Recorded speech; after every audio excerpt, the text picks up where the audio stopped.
안녕하세요. 저는 서울에서 거주 중이고 결혼한 지 1년도 채 안 된 31살 새색시입니다. 사실 누구보다도 행복해야 할 신혼임에도 불구하고 이렇게 글을 쓰고 있는 게 너무 비참하네요. 하지만 많은 분들에게 제 이야기를 털어놓지 않으면 도저히 견딜 수가 없을 것 같고 다양한 분들에게 제 의견을 여쭤보고 싶어서 이렇게 글을 쓰게 되었습니다. 일단 간단하게 제 고민을 말씀드리자면 제 남편이라는 인간이 하나뿐인 절친이었던 친구와 바람이 났습니다. 이게 참 다행인 건지 아닌 건지는 모르겠지만 남편과 저는 둘 다 맞벌이를 하고 있고 평소에 서로가 바쁜 탓에 아직 저희 부부 사이에는 아직 아기가 없습니다. 3년이라는 시간 동안 짧다면 짧고 길다면 긴 시간 동안 연애를 했고 작년 이맘때쯤 결혼을 하게 되었죠. 제 남편과 바람난 친구는 저와 중학교 때부터 친구였습니다. 대학생 때는 술집 바 같은 데 다니면서 정말 다양한 남자를 만나더군요. 20살 때 40살 가까운 아저씨랑 사귀는 건 둘째 치고 한 달에 한 번씩 남자가 바뀔 정도로 남자를 밝히는 그런 여자애입니다. 현재는 간호조무사 자격증을 따서 병원에서 일을 하지만 매번 무슨 문제가 생기는지 한 병원에서 정착을 못하고 병원을 이곳저곳 옮겨다니면서 아직도 알바나 하는 애입니다. 일단 저는 부모님께서 자수성가를 하셔서 풍족하게 살고 있습니다. 항상 그걸 부러워했던 친구였지만 제게 이렇게 뒤통수를 치리라곤 생각조차 못했습니다. 저희 남편은 가진 것 없고 홀어머니 밑에서 자랐습니다.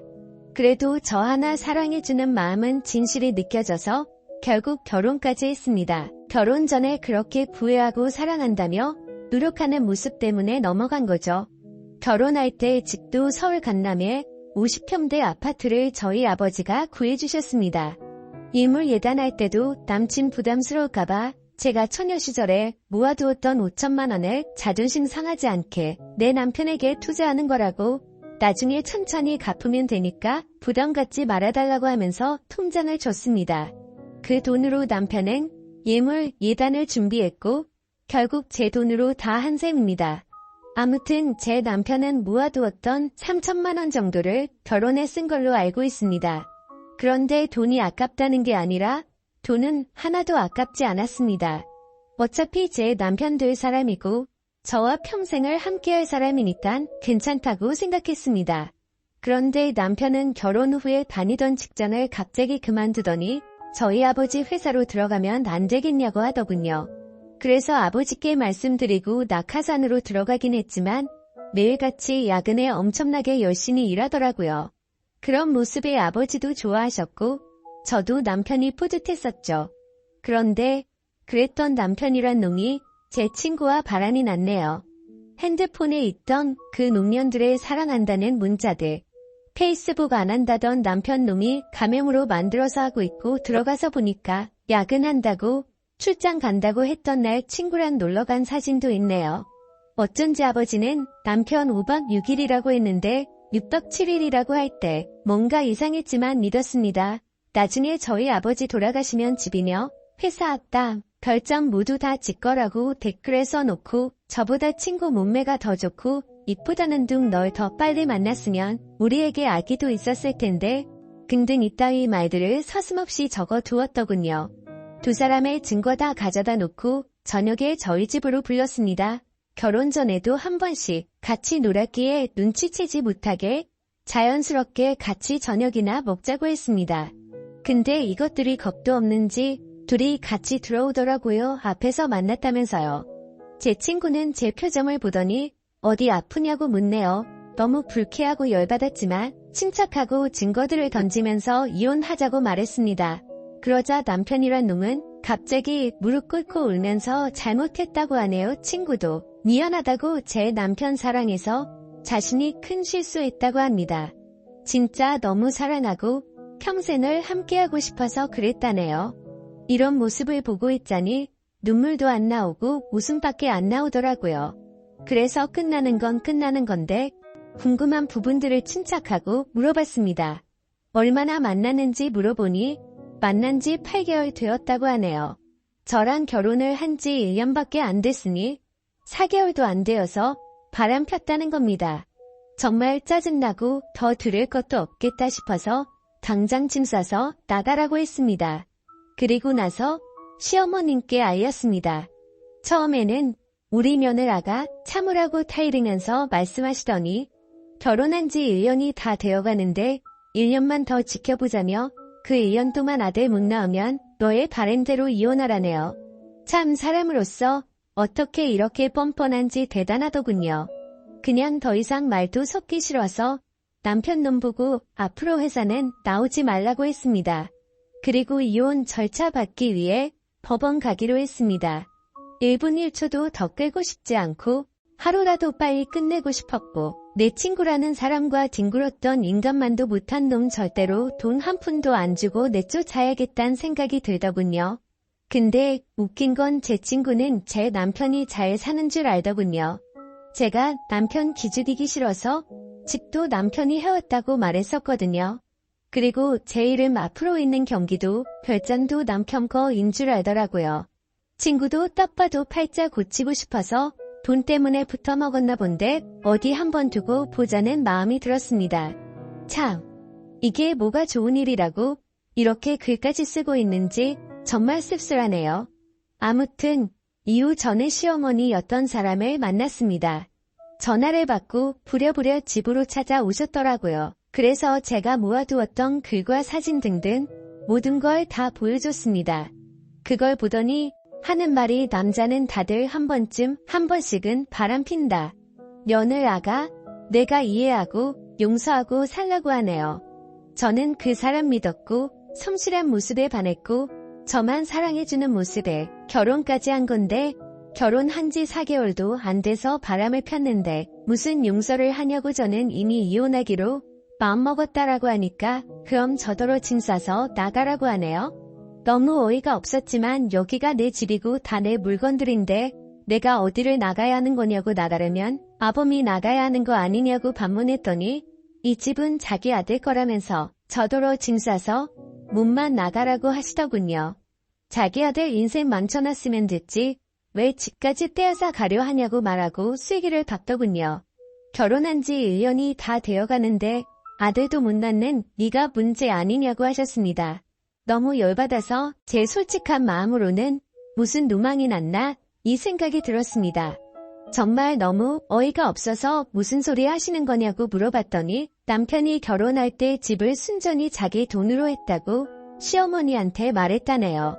저는 그것도 모르고 남편 기 살려준다고 친구들한테도 이 집 우리 서방이 해온 거라고 우리 서방 능력 있다고 그렇게 말하고 돌아다녔는데 제가 무슨 짓을 한 건지 너무 후회가 되었습니다.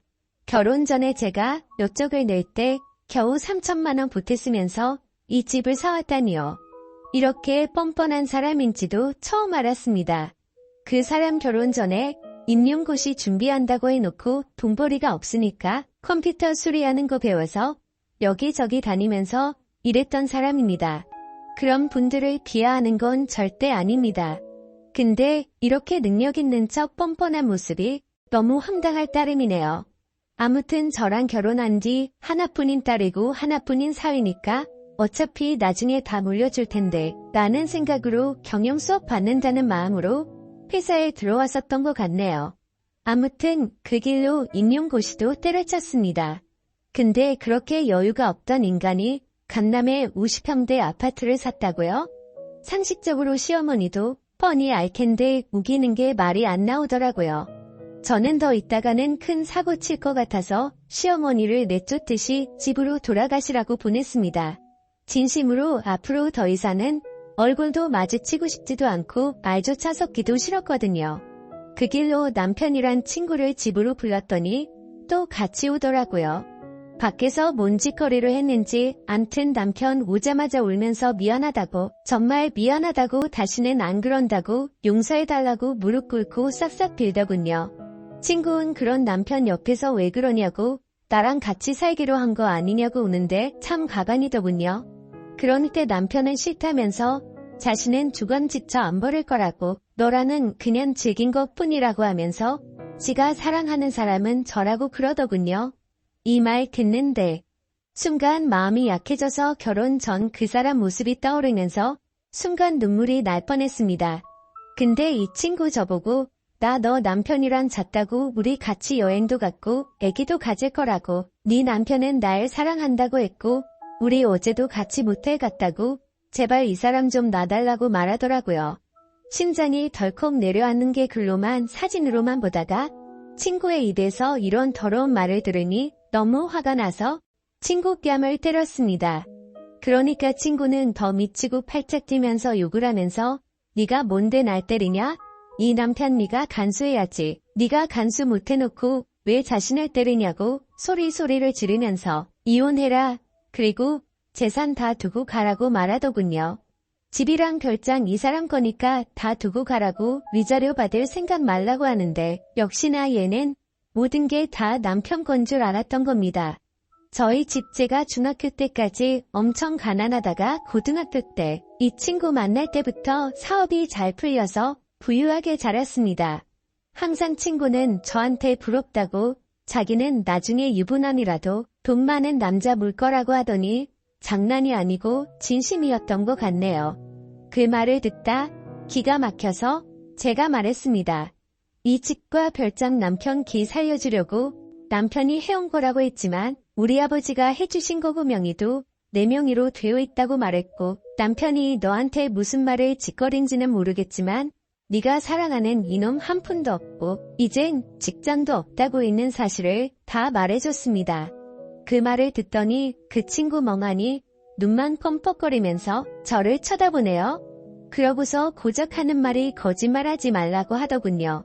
남편 붙잡고 흔들면서 사실이냐고 화를 내니까 남편은 또 돈 때문에 나 만난 거였냐고 제 앞에서 따지고 싸우더군요. 그냥 그 꼴 보기 싫어서 안방으로 들어가 남편 짐 싸서 가져다 주면서 법원으로 나오라고 하고 새벽이 되어서야 내쫓았습니다. 한때는 친구였던 걔는 대학생 때 성경험 한 번도 안 해봤다고 하고 다녔지만 주변에서는 달고 다른 애라고 소문났던 애였고 간호조무사로 일할 때도 같은 병원에 다니는 조무사 친구들끼리 같이 나이트 가고 원나잇을 일삼는 애였습니다. 심지어 돈 많은 아저씨들 만나서 스폰서 만들 거라며 잠자리까지 가지더군요. 그러고 나서 성병 옮았다고 징징대던 인간인데 진짜 다시 떠올리기만 해도 역겹네요. 그리고 바람난 그 친구한테서 전화가 오더군요. 집 때문에 이혼하게 되어서 미안하다면아 그 사람이랑 그만 만날 테니까 이혼 안 하면 안 되냐고 말하더군요. 그러더니 지가 했던 말 다 거짓말이라고 하네요. 누가 봐도 무슨 콩콩이인지 뻔히 보이는데 어이가 없더군요. 그냥 이혼하기로 마음먹었고 내 인생은 내가 알아서 사니까 넌 네 인생이나 똑바로 살라고 말했습니다. 그러더니 계속 미안하다고만 해서 짜증나서 그냥 끊어버렸습니다. 아무튼 그 일이 있고 아버지한테서 박서방이 회사를 안 나왔다고 전화가 왔습니다. 그래서 저는 있는 사실을 용기 내서 말씀드리려고 찾아뵙고 말씀드린다고 했습니다. 일단 저는 저희 어머니를 먼저 찾아뵈었고 어머니께 먼저 말씀드리고 난 뒤에 함께 아버지께 말씀을 드렸습니다. 혈압 때문에 걱정이 많았었는데 생각보다 저희 아버지는 강하셨습니다. 어머니는 제 얘기를 듣고 바로 눈물부터 보이셨는데 아버지는 조용히 계시더니 담대한 대를 피우고 들어오시더라고요. 정말 부모님 가슴에 대못을 박는 것 같아서 너무 마음이 아팠지만 제가 슬퍼하면 부모님께서 더 슬퍼하실 것만 같아서 저는 아무렇지도 않은 척 행동했습니다. 아버지께서는 저녁까지 한참을 생각하시더니 저를 믿겠다며 제 선택을 존중해 주시겠다면서 배는 안 고프냐고 저녁이나 같이 먹자고 하시는데 참 불효를 저지른 것 같아서 너무 죄송했습니다. 그렇게 저는 집으로 돌아왔고 천천히 생각하고 있으니 또 마음이 여려지더군요. 지금은 이렇게 되었지만 중고등학교 그 오랜 시간을 함께 보내며 많은 추억을 나누었던 친구이고 남편도 제 평생에 있어서 가장 사랑했던 남자이고 그 누구보다 믿었던 사람이기에 아무리 강하게 마음 먹으려고 해도 마음이 약해지더군요. 정말 저는 멍청한 사람인가 봅니다. 하지만 절대로 만남을 이어갈 수 없다고 다짐했고 다음날 시간에 맞춰서 법원 앞으로 나갔습니다. 그런데 왠지 모르게 또 막상 법원 앞에서 만나니까 눈물이 흐르더군요. 그래서 울고 있는데 남편이 다가와서 안아주는데 서러운 마음이 폭발해서 펑펑 울었습니다. 그동안 참아왔던 눈물이 터진 거였죠. 남편은 또 다시 미안하다면서 사과했고 한 번만 더 기회를 달라고 말하더군요. 저는 그 상황에서 판단이 제대로 서질 않아서 일단 내게 다시 생각할 시간을 달라고 하고 멍청하게도 이혼 서류를 내지 못하고 집으로 돌아왔습니다. 연애처럼 쉬운 만남이 아니었기에 함부로 깰 수 없다는 생각이 들었고 집에서 정말 많은 생각을 하고 있었습니다. 그런데 그때 때마침 친구한테서 전화가 오더라고요. 안 그래도 짜증나는데 왜 자꾸 전화질인지 더 짜증이 나더군요. 그래도 도대체 무슨 헛소리를 짓거리려고 전화를 하는지 궁금해서 전화를 받았습니다. 근데 전화를 받으니 아무 말도 없고 그냥 이상한 소리만 들리더군요. 그리고 나서 전화가 또 끊기더군요. 몇십 분이 흐른 뒤에 모텔 이름과 호수가 찍혀 문자가 오네요. 참. 설마 했습니다. 하지만 남편이랑 있으니까 얘가 이 짓거리를 하는 거겠지 바로 알겠더군요. 정말 어이가 없고 웃기지 않나요? 저도 웃기고 어이가 없습니다. 진짜. 저는 혼자 가기엔 겁이 나서 혹시 몰라 경찰에 전화를 했습니다. 그 길로 경찰과 대동하에 문자로 보내줬던 모텔 그 호수로 쳐들어갔습니다. 문을 열고 제 얼굴을 보더니 놀래 자빠지는 남편 얼굴을 보니 다시 생각해보려고 했던 제가 원망스러웠습니다. 그리고 뻔뻔하고 새초롬하게 쳐다보는 표정의 친구를 보니 추억이고 뭐고 얘는 상종 못할 인간이다 라고 판단했습니다. 다음날 그 친구와 이야기를 했습니다. 도대체 왜 이혼하지 말라고 했다가 이제 와서 왜 그따위 전화와 문자를 했냐고 물어봤더니 자기 딴에도 생각이란 걸 했답니다. 솔직히 처음에는 돈 때문에 네 남편 만나보고 싶었고 걸렸을 때는 정말 사랑했다고 합니다. 근데 재산 이야기 듣고 망설임이 생겨서 나한테 이혼하지 말라고 전화를 했지만 막상 그렇게 말하고 나니까 가슴이 아팠답니다. 그리고 네 남편이 날 사랑한다고 생각했기에 남편을 불렀고 그걸 저한테 확인시켜주고 싶었답니다. 자기가 이겼다고 혼자 북치고 장구치고 아주 생쇼를 떨더군요. 이 길을 끝내고 변호사 사무실로 찾아가서 일단 변호사를 고용했습니다. 그리고 친구의 부모님을 찾아가서도 지금까지 있었던 사실을 말씀드리려고 찾아갔습니다. 학생 때 이따금씩 집에도 놀러갔기에 안면이 있어 처음에는 왜 이리 오랜만이냐며 반갑게 맞아주시더라고요. 그렇게 저는 집으로 들어가서 말씀드릴 게 있다고 한 뒤 모든 사실을 말했습니다. 처음에는 자기 딸이 그럴 일 없다고 어디서 함부로 짓거리냐며 내가 어떻게 이딴 거짓말과 모욕을 줄 수 있냐고 소리를 지르시더군요. 참 그 부모의 그 딸이란 생각이 들었습니다. 그래서 저는 대꾸할 가치도 없어서 모아두었던 증거 사진들을 보여주니 아무 말 없이 멍하니 계시더라고요. 제가 죄송할 건 없지만 경찰에 신고했다고 말씀드렸고 이제는 친구가 아니라고 어머님께서 아셔야 할 것 같아 이렇게 찾아왔다고 말하고 아무튼 죄송하다고 말씀드렸습니다. 그리고 친구가 다니는 병원에 찾아가서도 직장도 다 잃게 만들려고 했지만 그래봤자 저한테 남는 것도 없다라는 생각이 들어서 그냥 문제 키우기 싫어서 그 짓까지는 하지 않았습니다. 정말 제 평생을 살면서 막장 같은 드라마와 영화를 보면서 자라왔지만 저에게 이런 일들이 실제로 일어날 줄은 상상조차 하지 못했습니다. 지금도 문득 생각할 때마다 울화가 치밀고 욕도 나오고 감정이 쉽게 주체가 되지 않네요. 정말 살짝만 건드려도 터져버릴 것만 같은 기분입니다. 저는 지금 다른 건 다 필요 없습니다. 위자료고 뭐고 돈을 다 떠나서 이따위 더러운 짓과 행동을 하고 믿어달라더니 너무 슬퍼서 마지막으로 믿어볼까 고민하던 저를 또다시 속였다는 거에 두 번 다시는 믿음이란 없습니다. 제가 할 수 있는 소송이라는 소송은 뭐든 다 걸 겁니다. 정말 많이 힘들지만 힘내서 열심히 살겠습니다. 감사합니다.